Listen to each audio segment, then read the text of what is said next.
Hi there, thank you so much for clicking the thumbnail and being interested in my work. In this video I share with you my techniques and tips on how I achieved olive skin tone. So be sure to watch it right through to the end, because here and there I'll be slowing things down in real time so you can take a closer look. So let's dive in and take a look.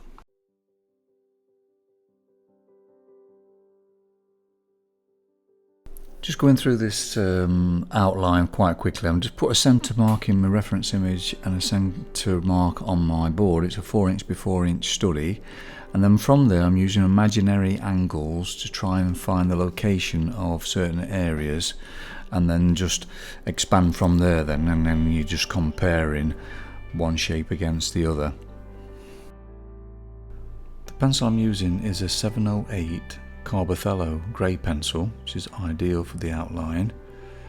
And then I'm using the Faber-Castell kneadable eraser just to sculpture the lines. So I put the lines in quite roughly and then just use that rubber just to reshape it. I tend to keep the reference image quite small so I see the whole of the actual image, so I get the feeling of the energy more that way. As well as using the imaginary angles, I'm using a ruler here as a straight edge and checking vertical and horizontal how things compare with each other. Here's a selection of pencils I'll be using for the underdrawing. Mainly it's going to be these three here. I always ghost the outline with the Faber-Castell kneadable eraser. Starting off with the white, then just getting some idea of form. So I'm placing the white with more pressure with the highlighters and less with mid-tone. For the lips here I'm just going over with the red, lemon yellow. The shadows I'm using the red and the complementary, the green, and a little bit of brown in there just to start with. It's just an idea of getting these shapes in and just recreating the outline. Because I've done this freehand, this is a chance to actually just change everything up and get a feel for the portrait and the energy. And while you're doing this as well, you get an idea of how to mix the colours. So basically what it is lemon yellow burnt sienna, which creates gold, and then you're using that olive green to create a more of a greeny goldy feel, which is ideal for what the olive skin is. But with this underdrawing, it's just about getting that feel of some sort of form, getting that shapes in there, preparing the way, just putting that sort of pigment down, which really will help the subsequent layers, because then you've got like a vehicle to add this richer colour on, and it goes on a lot smoother then without any problems. And you can use some of this colour you put down, mix in with the rich colour stage to create certain sort of effects, which I'll go through with you later on. I'm really not concerned about the detail at all or the correct value. It's all about preparing the way. Now the surface I'm using is pastel matte dark grey, and it has got a little bit of a tooth to it, so it feels a bit grainy. So I prefer to use a chalkier pencil like Carbothello or Conti Pastel, because it's easy to apply and it goes on quite smoothly as well. Now I'm building up layers to create certain textures as well, so I'm adding that white first in the highlights and mid-tones, and then glazing over with these colours. So I'm keeping it quite simple and mixing the colours on the board, but using the white pencil, putting small circles, creating texture, because the skin tone is not flat, it's not like plastic, it has a certain sort of texture to it, and you know, and applying it like this just creates that sort of feeling. I know this is the underdrawing, but all this adds to the final details, because all this I use in conjunction with the richer colours, which you'll see later on. If you're enjoying this video, why not subscribe? It's absolutely free, and then you're sure not to miss any of my future videos. Now in places I'm using yellow ochre as well, so it's yellow ochre, warm red, olive green and burnt sienna. It's just a combination of all those three colours with the white, and shadows is brown and green. and a little bit of red. But here I've looked into the mirror, because it's best to do that, and I saw that the bottom lip wasn't quite correct, needed to be more fuller. So just drop that while I'm in the under drawing stage, just checking everything, double checking, making sure everything is in the correct place as best you can before you start adding the rich colours.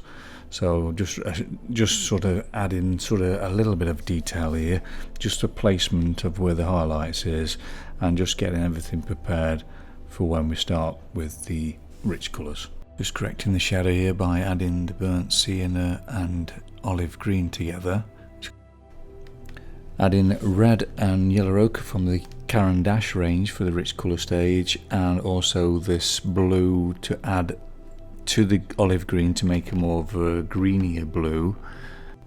Adding 2 more whites now for the rich colour stage, Chinese white from the Caran d'Ache and Faber-Castell white.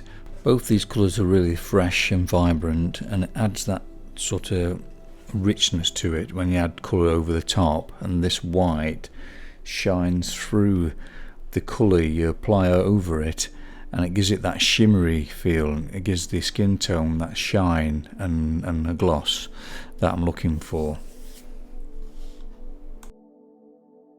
So I'm adding that rich white, and then I'm using a cotton bud just to smooth it out a little bit and blend it, and then go over again to get the texture, because I don't want it smooth, I want to keep that sort of texture and that feeling of skin.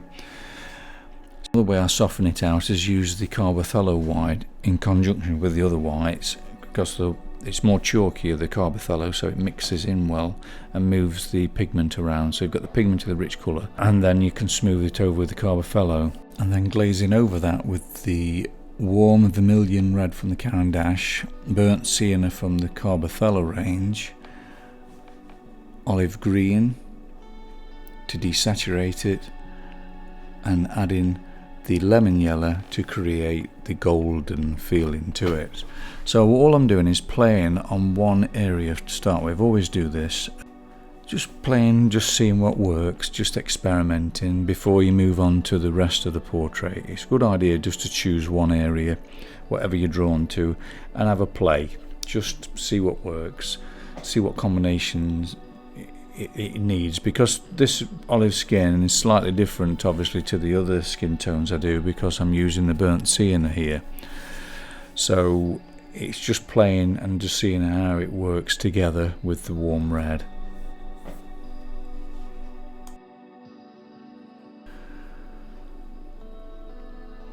Now for the shadows, I'm using a touch of brown here just to start with, and then using the olive green and burnt sienna together.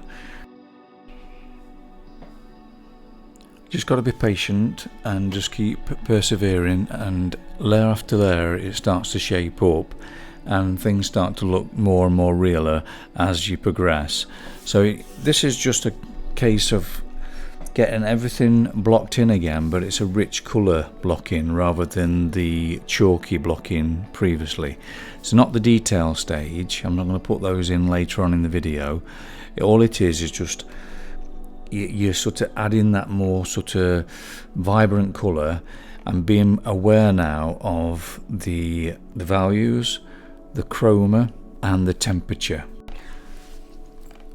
Now I'm feeling my way through, I'm not actually thinking about what I'm doing, I'm just connecting, opening my heart, send this energy to the actual reference image. The more you do this, the more the energy will come back and the more the personality you'll feel, and this flows through my body, out my hands, into the portrait. So it's just a case of letting go of trying to control it, be in the moment, focus on just being here and now, and just letting these movements happen. That once you get the used to the actual colour combination, because there's a little bit of thought while you're doing that, but once you get the idea of it, just let go and just enjoy and just let it flow. Just like to thank all my patrons for their wonderful support every month. If you're considering joining me on Patreon and would like the benefit of longer, slower and more in-depth videos, please check out the link in the description below. This portrait study will be on my Patreon at some point, in real-time audio, real-time video, where you can see every mark I make and hear my thoughts as I progress through the study. I've added another pencil to the mix. This is a pre-mix, like yellow ochre and white and a little bit of red mixed together, from Caran d'Ache. They've got about 3 or 4 in the series. They're called Flesh Tints. Flesh Tints 5%, 10% and just Flesh Tint, and a pink white. So I'm starting to use those in with my mixing on the face there, just to get that freshness. It's just a shortcut. You could mix them yourself because they're only a combination of the red and the yellow ochre. But yeah, it seemed to work, and I went to what I usually do with that. But I'm still using that sort of burnt sienna and the lemon yellow to create that sort of olivey skin, which is like a golden skin. If you're enjoying this video, why not give it a like and share it with your friends? It would mean so much to me, as this would help the channel to grow.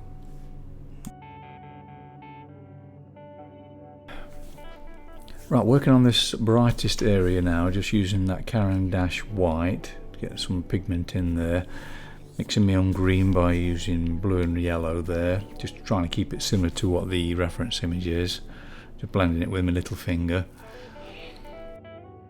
Like I say, it's blocking in stage, just more richer colour, but I will come back to this and add more richness to it later. Here I'm using the Caran d'Ache Flesh Tint, then glaze over with the burnt sienna and lemon yellow to create that golden feel to it.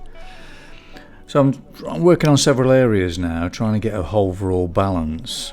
Putting that olive green and the burnt sienna together to create that sort of natural sort of grey, because it's a complementary colour, the red and the green. It works well just to sort of desaturate it, and it creates less vividness, but it keeps that sort of colour tone you're looking for. With the lace here, I'm just putting in the brown first, but I will soften that with some yellow ochre over it later. This stage, it's all about getting that subtlety now. I've got some pigment down there now, so I'm just trying to sort of tighten things up now and get more and more detailed. Using the colour shaper, just a little dab with that, not too hard rubbing it because it'll just take the pigment off. Small circles. I'm trying to create that sort of the feeling of skin, like I say, with the little textures there. You'll need a very light pressure when you're using this cotton bud as well, so don't sort of dig in too much. It's just slightly moving and softening things. I'm softening the edges, so I'm looking at the edges now, the value, the chroma, the temperature. You have to be careful when you put in like these shadow areas in, because it's not just one block of shadow, there's all sorts of subtleties within that shadow. So that's why I'm making sort of these big marks and circles, because it's creating certain variation in tones and colours. So that's the idea behind it. Rather than having a flat shadow, there's all sorts of subtleties in there. Now on for the lips then. This is the Caran d'Ache pink I used. It's really handy to find a colour that is very similar. It just needed that little bit of yellow on the top of it to create a more of an orangey colour. For the shadows, I'm using the dark green and warm red. For the little creases and the highlights of the lips, I'm just using that Carbothello white. It's not too vibrant, and just slightly just feeling my way through, but then just glazed over with a bit of lemon yellow and red again on top of that white. Freckles are quite fascinating to do because they can be quite difficult if you overthink it. Basically what I'm using here is green first, olive green, bit of burnt sienna, then yellow ochre, just softening it all up.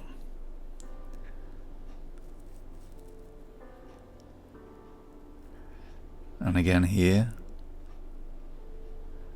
Now these are a little bit more sort of vibrant, there's some more light on these freckles.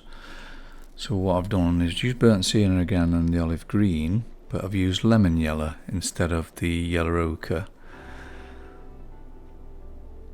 And then just going around, just putting the odd one. Don't have to be exact place, similar, but just, you know, don't go too mad with them, and don't go too dark. Just make sure that, you know, you keep looking in the mirror and making sure that it's subtle. And just use that white to tint it if it needs it. Yellow ochre in places, or lemon yellow if it's more vibrant.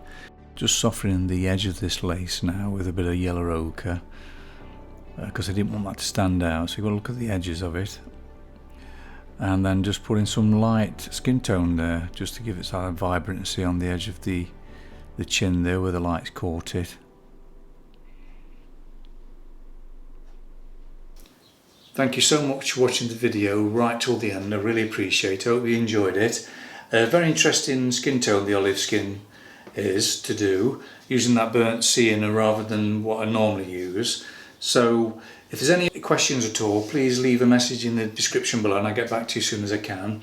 So if you're interested in seeing any more work, please check out this video here. Take care, bye for now.